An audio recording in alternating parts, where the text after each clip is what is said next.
Hello, everybody. Welcome to A Dose of Dr. E and Dr. P. Today, we're going to talk about a really important topic, trend arrows, and how to react to them. Now, the advent of continuous glucose monitors has created a lot of conversation between provider and patient.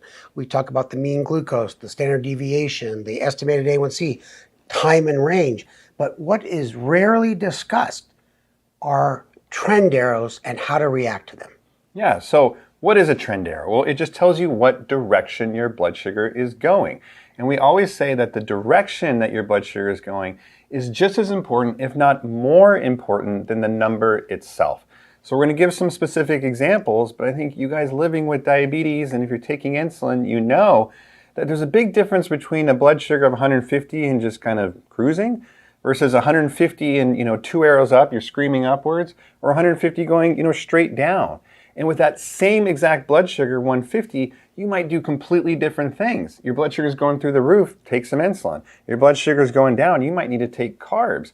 So it just goes to show that is such valuable information. Yeah, you know what drives me crazy, to be honest, is when I see someone with diabetes and wearing a CGM and they have no clue what to do with the trend arrows, and they stick to these rote calculations given to them.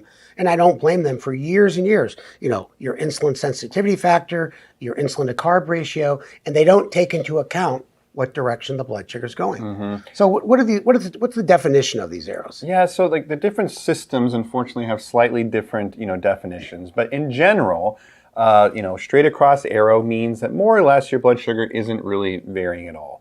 If it's around kind of got that diagonal arrow up, that means it's changing by potentially a milligram per deciliter per minute.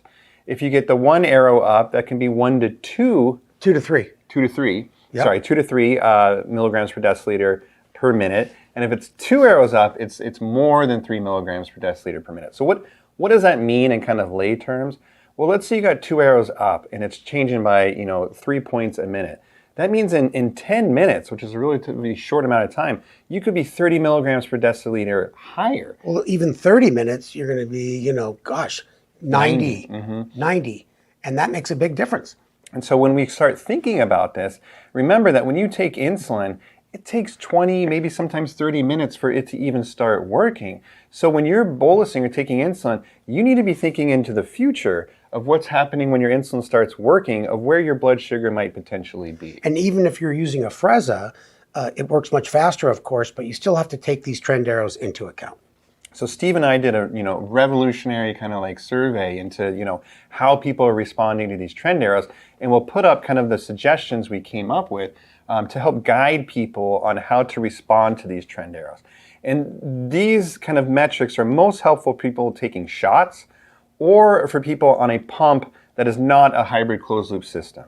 And essentially what the recommendations we came up with were to kind of predict what your blood sugar would be in the future and correct for a higher or lower blood sugar based on the arrow. So you want to give some specifics? Yeah. Basically, we figured that the CGM predicts the blood sugar up to 30 minutes. So if you have a trend arrow diagonal up, that's 1 to 2 milligrams per deciliter per minute. We just made it really easy. You would add 50 milligrams per deciliter to your current blood sugar and correct for that higher number.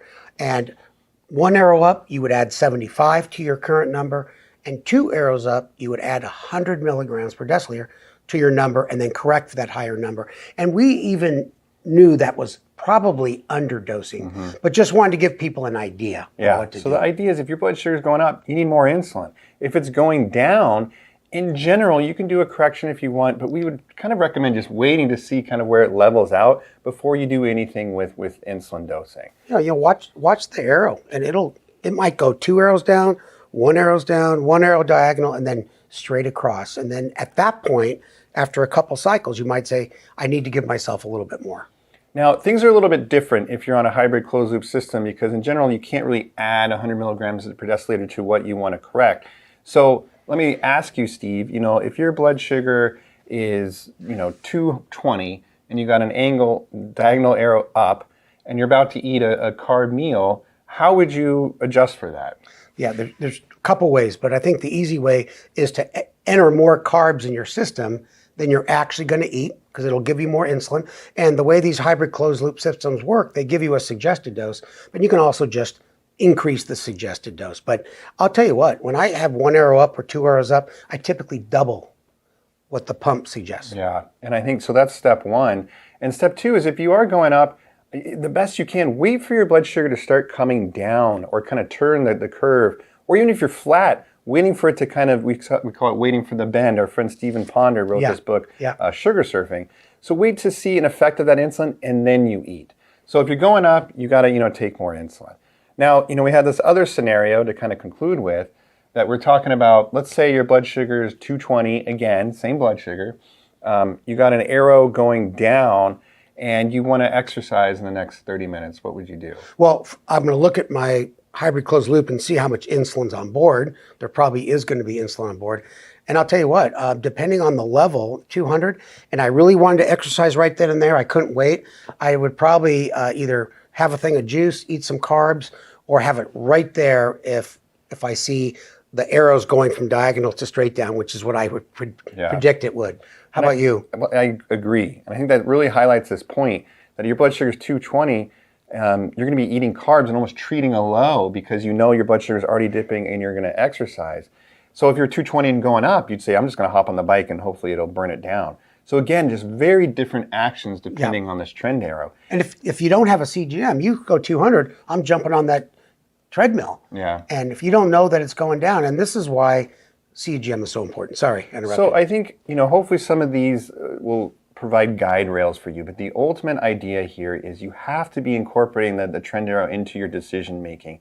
And there's a big difference that, these directions make.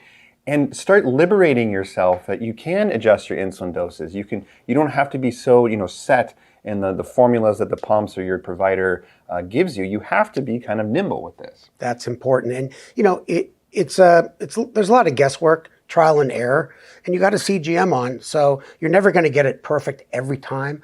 But if you remember those concepts, you will improve your time and range, avoid highs and lows, and just feel better. All right. It's been fun as always. Hope you guys enjoyed it. We'll see you next time.